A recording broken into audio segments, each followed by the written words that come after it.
श्री रामचंद्राय नमः। श्री सद्गुरुदेव परमात्मने नमः। श्री गणेशाय नमः। श्री सरस्वत्यै नमः।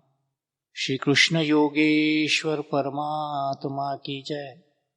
मूकं करोति वाचालं पंगुं लंघयते गिरिं यत्कृपातमहं वन्दे परमानंद माधवम्। हम पुरुषोत्तम योग पढ़कर सुन रहे हैं।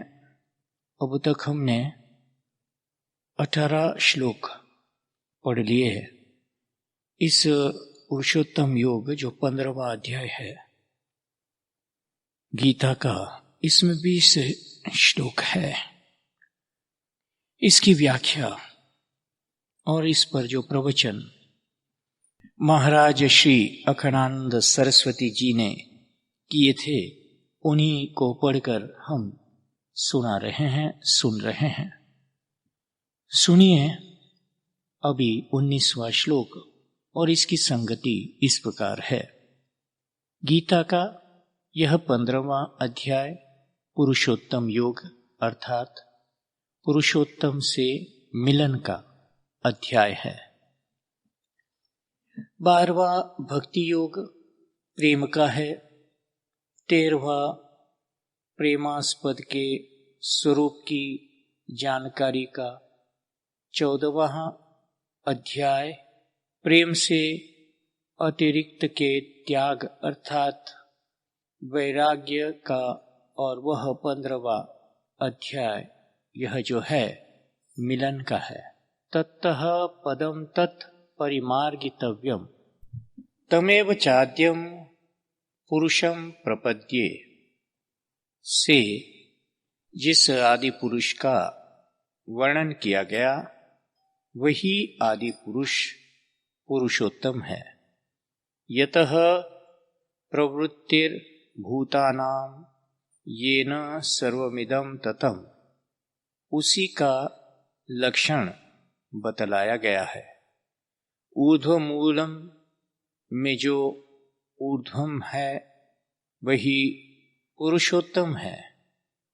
उदिति ब्रह्मणो नाम, श्रुति कहती है कि उत यह ब्रह्म का नाम है।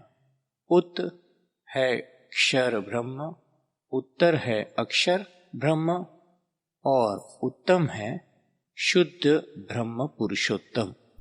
गीता और योग वशिष्ठ में एक समानता है। योग वासिष्ठ में कहा जाता है, हे राम जी, यह नाम रूप जगत तीनों काल में मिथ्या है, तुम ही ब्रह्म हो। गीता में कहा जाता है, यह नाम रूप जगत तीनों काल में मिथ्या है, मैं ही ब्रह्म हूं। योग वासिष्ठ तत्वमसि का प्रवचन है और गीता अहम ब्रह्मास्मि का। योग वासिष्ठ में जो श्री राम के रूप में सन्मुख श्रोता बनकर बैठा है वही पुरुषोत्तम गीता में वक्ता बनकर बैठा हुआ है। श्रोतृत्व और वक्तत्व दोनों सोपाधिक है। निरूपाधिक शुद्ध ब्रह्म दोनों में एक ही है। अब इस पुरुषोत्तम को जिसने जान लिया वह कैसा होता है, वह क्या करता है, कैसे रहता है, इस बात को बता रहे हैं। यो मामेव सम्मूढ़ो जानाति पुरुषोत्तमम् स सर्वविद् भजति मां सर्वभावेन भारत। प्रतिभाशाली एवं कुलीन अर्जुन, जो निर्मानता, निर्मोहता, असंगता आदि सद्गुणों से युक्त बुद्धिमान पुरुष मुझे क्षेत्र क्षेत्रज्ञ से विलक्षण प्रत्यक चैतन्याभिन्न पुरुषोत्तम को जान लेता है वह सर्वविद हो जाता है और अपने सब भावों से दृश्यमान सर्व भावों में मेरा ही भजन करता है। पूरी गीता में अस्मत् शब्द का प्रयोग सर्वाधिक हुआ है। अहम, मया, मम, मयि आदि शब्द अस्मत् के ही रूप है। अस्मि हूँ और अहम मैं, ये दोनों अस्मत् के ही विवर्त है। उर्दू में अस्मत् शब्द का अर्थ इज्जत प्रतिष्ठा होती है। ईश्वर की प्रतिष्ठा ही यह जगत है। संसार की सभी भाषाओं का सर्वेक्षण करके देखा गया है कि उनमें सबसे अधिक व्यवहृत होने वाला शब्द मैं है। किसी किसी भाषा में इसका प्रयोग 80% तक मिला है। अपने दैनिक व्यवहार में ही हम सबसे अधिक प्रयोग मैं, मेरा, मेरे लिए आदि में मैं के रूप का ही करते हैं। इस यो मामेव श्लोक में माम शब्द 2 बार आया है। अहम आत्मा का सूचक है और आत्मा शब्द का ही उल्टा माता है। अपनी ओर से देखने पर जो आत्मा है, विपरीत दृष्टि से देह, इंद्रिय आदि की ओर से देखने पर वही प्रमाता है। यह विपरीत दर्शन ही मूढ़ता है। यह असम्मूढ़ः पुरुषोत्तमं माम एव जानाति। सबके लिए पुरुषोत्तम को जानना सुगम नहीं है। उसे तो असम्मूढ़ ही जानेगा। मैं मेरा में फंसा व्यक्ति मूढ़ है। संस्कृत में उसे गाली दी है। जाया में जननी में जनको में बंधुवर्गो में इति में कुर्वाणम कालवृको हंति पुरुषाजम।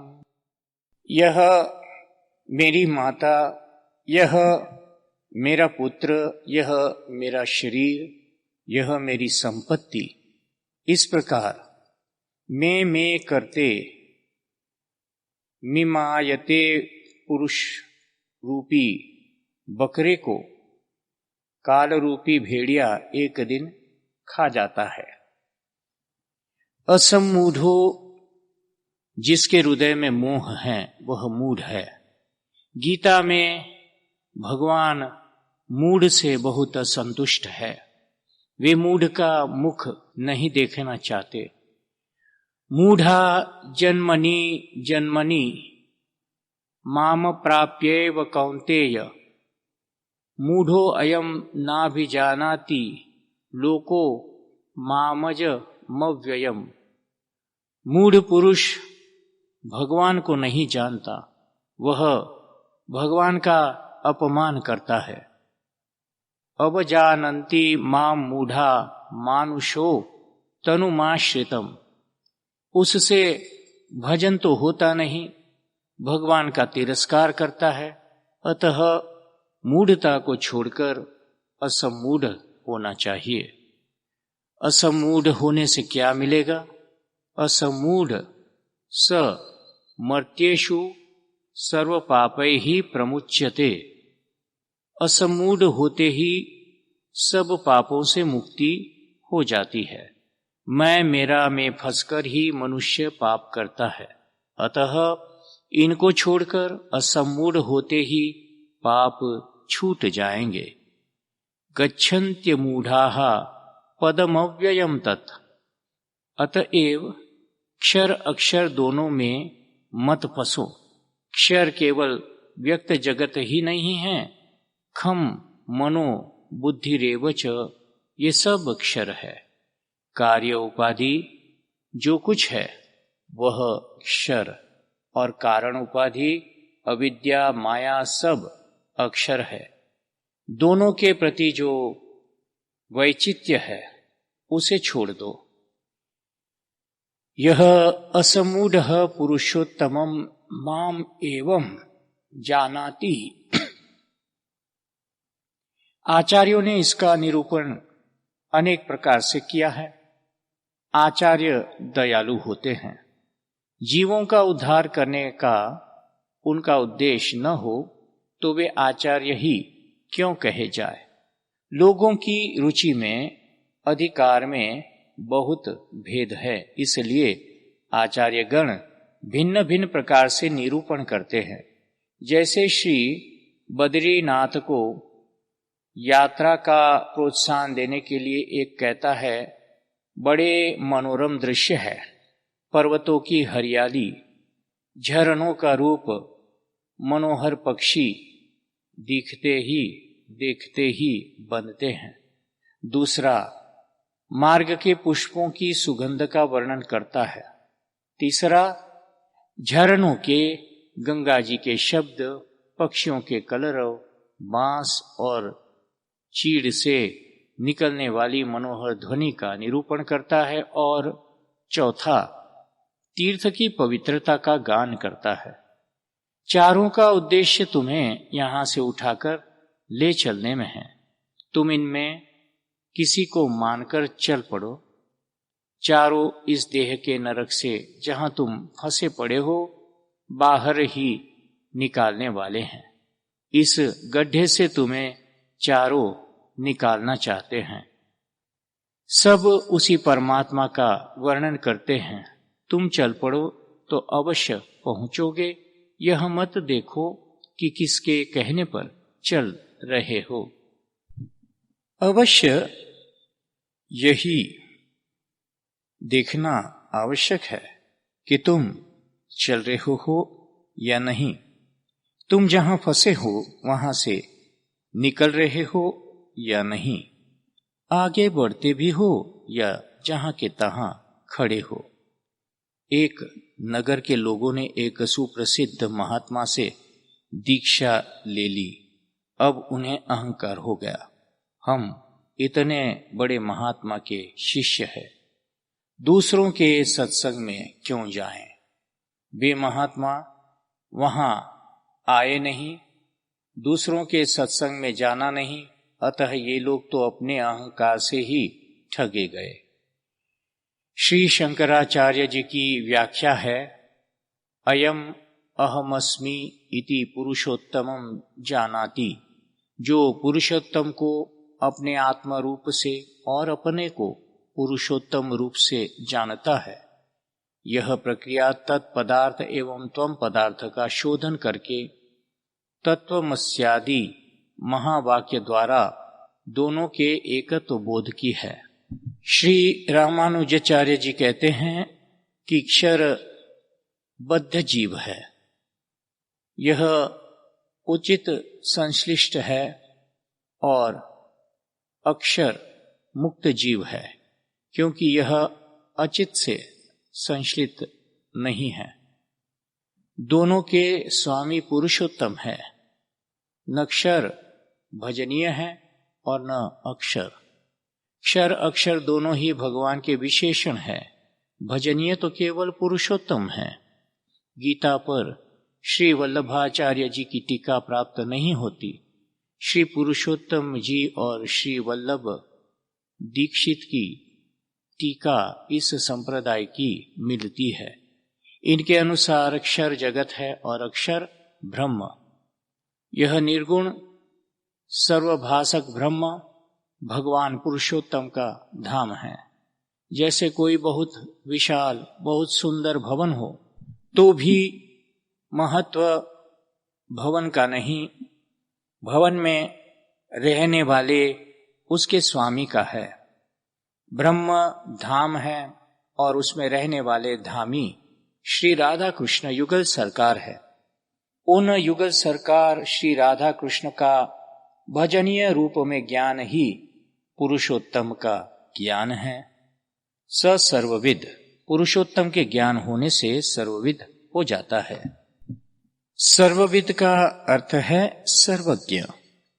श्री रामानुजाचार्य जी कहते हैं कि सर्वविद का यह अर्थ नहीं है कि उसे पृथ्वी के सब कीड़ों की संख्या ज्ञात हो जाती है अथवा उसे यह पता लग जाता है कि किसके सिर में कितने बाल हैं। सर्वविद का ऐसा अर्थ करना अनर्थ ही कहा जाएगा। सर्वविद का अर्थ है कि उसे मुक्तोपसृप्य श्री भगवान से प्रेम के लिए, भजन के लिए जितना ज्ञान आवश्यक है वह सब ज्ञान प्राप्त हो जाता है। वह जान जाता है कि अचिंत्य अनंत कल्याण गुणगण महोदधि अखिल हेय प्रत्यनीक श्री नारायण की प्रपत्ति ही जीव के उद्धार का साधन है। उसे भजन की रीति तथा त्याज्य कर्म का ज्ञान हो जाता है। भजति माम सर्वभावेन, वैराग्य का, भजन का और भजनीय का ज्ञान प्राप्त करके वह सर्वभाव से भजन करता है।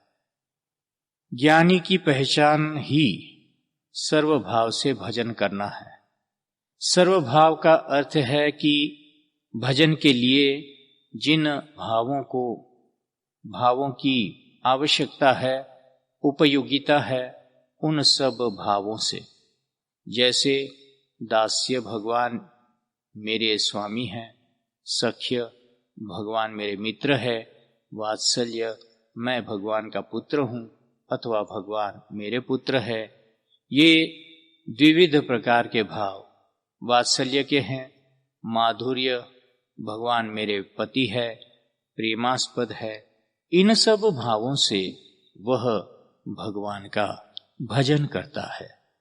श्री रामानुजाचार्य जी के संप्रदाय में परम भक्ता श्री गोदाम्बा हुई है। तमिल भाषा में उनके गीतों का स्थान संस्कृत के गीत गोविंद के ही समान है। उनके गीतों के संग्रह को द्राविडाम नाय अथवा तमिल वेद कहा जाता है।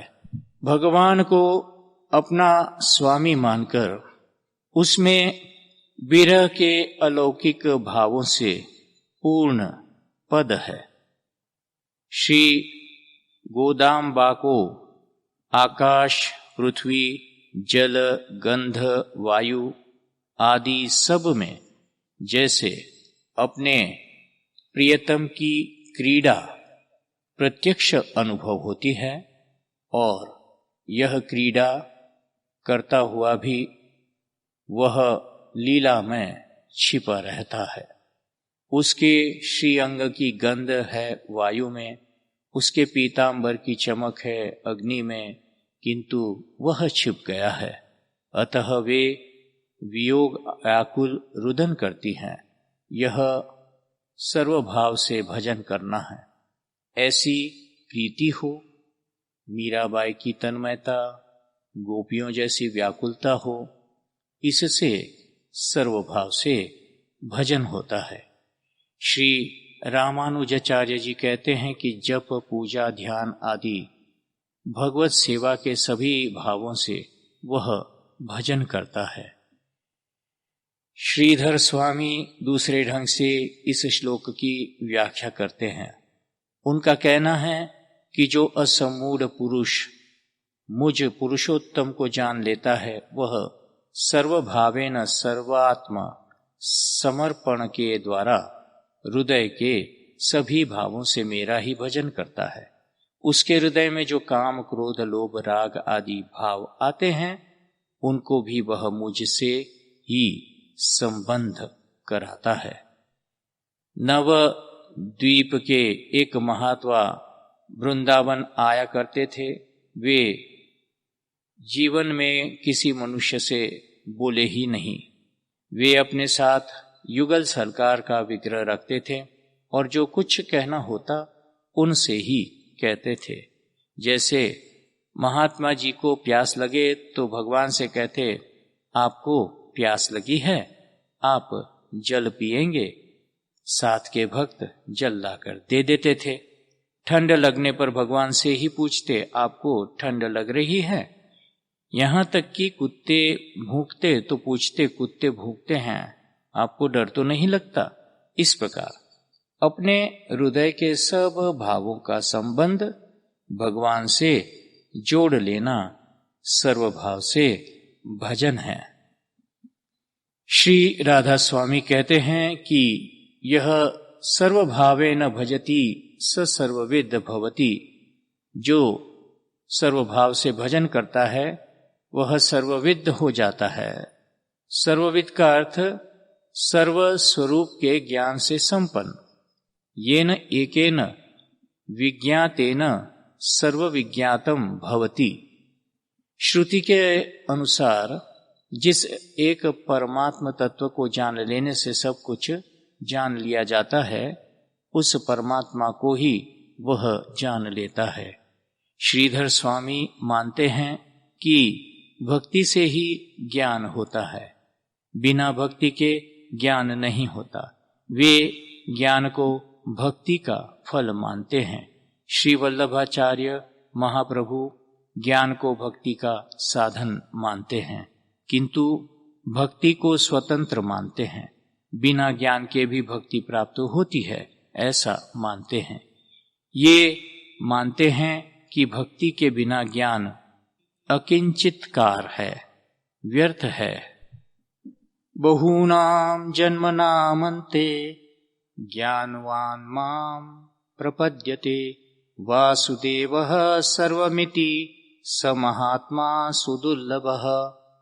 बहुत जन्मों के पश्चात ज्ञानवान मेरी शरण लेता है, वासुदेव ही सर्वरूप है, ऐसा जानने वाला महात्मा अत्यंत दुर्लभ है।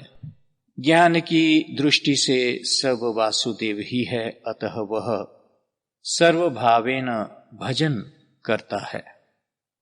उपनिषद सर्वभाव का प्रतिपादन कैसे करते हैं, यह देखना है। अन्नम ब्रह्म, अन्न ब्रह्म है, अतः अन्न से बना सब भोजन और उससे पुष्ट देह ब्रह्म है। भूरसी भूमिरसी विश्वस्य धाया, पृथ्वी के रूप में ब्रह्म है। पृथ्वी और पृथ्वी से उत्पन्न पर्वत, नदी, वृक्ष, लता, पशु पक्षी आदि सब के देह सब ब्रह्म है। सलिल मासीता प्रकेत इदम, जल ब्रह्म है, अतः जितने जलीय तत्व है शरीर में, अन्न में, फल में, प्राणियों में, जितना जलीय भाग है सब ब्रह्म है। अग्नि मिले पुरोहितम, अग्नि मीले पुरोहितम, अग्नि नय सुपथाराये। अग्नि परमात्मा है, अतः संपूर्ण प्रकाश, समस्त उष्णता, तेजस्वियों का सब तेज परमात्मा है।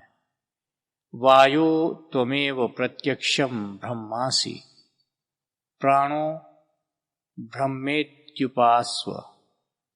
विश्व में जितना वायु है और शरीरधारियों के भीतर जितनी क्रिया शक्ति है, श्वास है, सब ब्रह्म है। नाम ब्रह्मोत्युपास्व, सब नाम ब्रह्म है, अर्थात शब्द मात्र ब्रह्म है। जो मुख से निकले सो सब ब्रह्म। अब राग द्वेष सुख दुख पाप पुण्य के लिए कहाँ स्थान रहा? ब्रह्मातिरिक्त दूसरी सत्ता है ही नहीं। ब्रह्म को जान लिया तो सब जान लिया। यज्ञात्वा नेह भूयोन्यज नातव्य मविशिष्यते। उसे जानकर फिर कुछ और जानना शेष नहीं रह गया, सर्वविद हो गया। ज्ञान लिया तब क्या करेगा? जान लिया तब क्या करेगा। सर्वभावेन भजति पृथ्वी जल अग्नि वायु आकाश आदि, और इन सब के विकार ब्रह्म ही हैं। अतः परमात्मा का ही वह सर्व रूप में सेवन करता है, परमात्मा के साथ ही व्यवहार करता है। मनो ब्रह्मेत्युपास्व, मन के सब संकल्प ब्रह्म ही हैं। देहाभिमाने गलिते विज्ञाते परमात्मनि, यत्र यत्र मनो याति तत्र तत्र समाधयः। मैं देह हूं, यह अध्यास निवृत्त हो गया और परमात्म तत्व का ज्ञान हो गया, तो जहां जहां मन जाता है सर्वत्र समाधि ही है, सर्वत्र परमात्मा का ही ग्रहण हो रहा है। मन में जो कुछ आता है, घड़ा कपड़ा स्त्री पुरुष पशु पक्षी, सब ब्रह्म है। विज्ञानम ब्रह्म, विज्ञानमानंदम ब्रह्म, आनंद ब्रह्मणो विद्वान्न बिभेति कुतश्चन। रसो वैसह, जितना बुद्धि विचार है और जितना सुख अनुभव है सब ब्रह्म है। रसगुल्ला खाने में जो मजा है वह सुख के रूप में ब्रह्म है। फूल को देखा और वह प्रिय लगा, न फूल में प्रियत्व है और न नेत्र में। नेत्र और फूल दोनों उपाधि है। जिह्वा और रसगुल्ला की उपाधि पृथक कर देने पर जो सुख वहां था वही सुख यहाँ नेत्र और फूल की उपाधि दूर करने पर कर देने पर है। सुख दोनों में एक ही है। जीव मुक्ति का विलक्षण सुख इसे कहते हैं कि शब्द श्रोत्र गंध नासिका स्पर्श त्वचा रस रसना रूप नेत्र की उपाधि से आनंद में जो भिन्नता है यह उपाधियों में भिन्नता होने से है। इन उपाधियों को छोड़ देने पर आनंद सर्वत्र एक ही है। यह अद्वितीय आनंद ही सत्य है। ऐन्द्रियक भेद और विषय भाव को छोड़कर देखो तो विषयानंद रूप से भी वही ब्रह्म स्फुरित हो रहा है और विषयों में वही सत्ता के रूप में स्फुरित है। इंद्रियों में वही चित्ता ज्ञान के रूप में स्फुरित हो रहा है। पुरुषोत्तम ही पुरुषोत्तम है। जिसने इस पुरुषोत्तम को जान लिया उसने सब जान लिया और उसकी सब क्रिया सब भाव भजन बन गए। सोवत बैठत पड़े उताने, कहें कबीर हम वह ठिकाने। यद्यत् कर्म करोमि तत्तदखिलम शंभो तवराधनम। जहां जहां चलेऊं सोई परिक्रमा, जो करऊं सो सेवा। जब सोवूं तब करऊं दंडवत, जानो और न देखा। इसी बात को भक्त लोग दूसरे ढंग से कहते हैं। यदिदं दृश्यते किंचित जगत स्थावर जंगमम, अंतर्बहिश्च तत्सर्वं व्याप्य नारायणः स्थितः। जो कुछ भी स्थावर जंगम आत्मक यह जगत अनुभव में आ रहा है, सबके भीतर और बाहर व्याप्त होकर भगवान नारायण स्थित है। श्रीमद् भागवत में हंस भगवान ने कहा, अहमेव न मंतोऽन्य दिति बुद्ध्यध्व मंजसा। सब मैं ही हूं, मुझसे भिन्न कुछ नहीं है। इसे भली प्रकार समझ लो। भक्ति मार्ग में सर्व भगवत स्वरूप है। सर्व रूप में भगवान का दर्शन करना है। अपने हृदय के भाव भी भगवान है। बाहर जो है वह सब भगवान, यह सर्वविद और भीतर जो है, जो भाव उठे, वे सब भगवान। यह सर्वभाव से भजन। इस प्रकार बाहर भीतर सब भगवान, यह भक्ति है। तुम जितना भक्ति के विषय में जानते हो उतनी ही भक्ति नहीं है।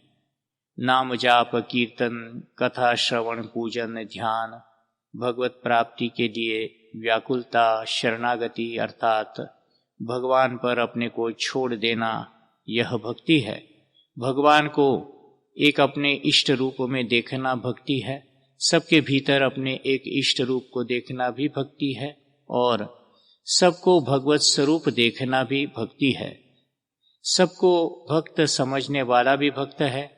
भक्ति के विषय में तुम जितना जानते हो वह भी भक्ति है और जो नहीं भी जानते हो वह भी भक्ति है। भक्ति को अपनी मति से सीमित मत करो। मति से सीमित मत हो जाता है। अपने साधन में दृढ़ निष्ठा रखो, लेकिन भक्ति इतनी ही है ऐसा मत कहो। भक्ति प्रतिक्षण वर्धमान है। भगवान उससे भी परे है जितना तुम उनके विषय में जानते हो। अतः सीमा मत बनाओ। जितना ज्ञात होता जाए उतना आगे बढ़ते जाओ। भारत, यह अर्जुन को संबोधन है। भगवान कह रहे हैं कि अर्जुन, तुम तो प्रतिभा में रत स्वयं बुद्धिमान हो, अतः तुम्हें तो सर्वभाव से मेरा भजन करना ही चाहिए। यो मामेव सम्मूढ़ो जानाति पुरुषोत्तमम्। इसमें एवं शब्द बहुत महत्वपूर्ण है। यह एवं ही इस श्लोक का प्राण है। तुम पुरुषोत्तम को कैसा जानते हो? यदि पुरुषों में जो श्रेष्ठ है उसे पुरुषोत्तम समझते हो तो ठीक है, उसके गुणों के अनुसार आचरण करो। यदि तुम पुरुषोत्तम को शरण्य, करुणा, वरुणालय समझते हो तो उन पर विश्वास करो। लेकिन यहाँ एवं गीता के इस 15वें अध्याय में वर्णित ढंग से पुरुषोत्तम को जानने की बात भगवान कह रहे हैं।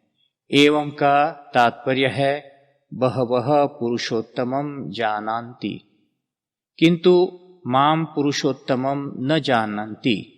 बहुत से लोग पुरुषोत्तम को तो जानते हैं किंतु मैं पुरुषोत्तम हूं यह नहीं जानते। केचित् मामपि पुरुषोत्तमं जानन्ति किंतु एवं न जानन्ति। कुछ लोग मुझे पुरुषोत्तम तो जानते हैं किंतु इस रीति से नहीं जानते। यह कश्चित् असम्मूढ़ः माम एवं पुरुषोत्तमं जानाति स सर्वविद् भवति स सर्वभावों में माम भजति। अर्जुन, तुम्हारी बात तो भिन्न है। तुम तो बुद्धिमान भारत हो, किंतु जो कोई साधारण असम्मूढ़ पुरुष भी इस रीति से मुझे पुरुषोत्तम जान लेता है वह सर्वविद हो जाता है, वह सर्वभाव से मेरा भजन करता है। कोई साधारण पुरुष, निम्न जाति आदि का व्यक्ति भी एवं इस 15वें अध्याय में वर्णित रीति से पुरुषोत्तम का ज्ञान प्राप्त कर ले तो सर्वविद हो जाएगा। सर्वविद का अर्थ है सर्वज्ञ, और सर्वज्ञ तो एक परमात्मा ही है। स सर्वज्ञः सर्वविद यस्य ज्ञानमयम् तपः। कठोपनिषद की यह श्रुति कहती है कि परमात्मा ही सर्वविद है। अतः किसी के सर्वविद होने का अर्थ है कि वह परमात्मा से एक हो जाता है। सर्वभावेन, परमात्मा के अतिरिक्त कुछ है ही नहीं, अतः उसके सब भावों के रूप में परमात्मा ही है। अह मन्नम अह मन्नम अह मन्नम अह मन्नादो अह मन्नादो अह मन्नादः। भोग्य और भोक्ता दोनों परमात्मा ही हैं। भोक्ता, भोग्य, कर्ता, कर्म, ज्ञाता, ज्ञेय का भेद रह नहीं गया। कर्ता और कर्म तो प्रतिभास मात्र है। इन सब के रूपों में तत्व तो परमात्मा ही है। इसलिए जिसने सर्व को जाना, परमात्मा के रूप में ही जाना।